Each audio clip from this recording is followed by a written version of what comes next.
কই এদিকে শুনো তো একবার।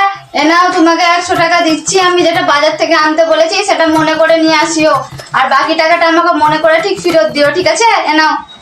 ঠিক আছে, ওই বলছি বাজার যাওয়ার যে থলে আছে ওই থলেটা আমাকে এনে দাও। আমি বাজার যাব এখনই তো, আর আমার বাজারে একটু কাজ আছে, আমার কাজটাও সারা হবে আর তোমার জিনিসটাও নিয়ে আসা হবে। দাঁড়াও দিচ্ছি তোমাকে বাজারে থলে, দাঁড়াও। এ নাও বাজারে থলে।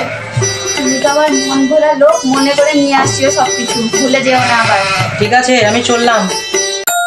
তো আমি চলে এসেছি, এ নাও তোমার জিনিসটা নিয়ে নাও।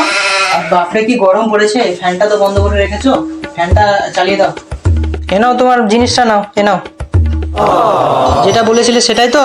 হ্যাঁ এটাই বলেছিলাম তো, এটাই দেখো আমি নিয়ে কিন্তু এসেছো। বারবার দোকান যেতে পারবো না, এখন দেখে নাও, এটাই তো? হ্যাঁ এটাই আছে, ঠিকই এনেছো। কত দাম নিয়েছে এটা? এটা 40 টাকা দাম নিয়েছে, 50 টাকা বলছিল কিন্তু এটা 40 টাকা নিয়েছে। এত দাম নিয়েছে, বেশি তো। এ তো অনলাইনে দেখলাম 80 টাকা। তুমি মিথ্যে কথা বলছো, আমাকে 20 টাকা ফেরত দাও।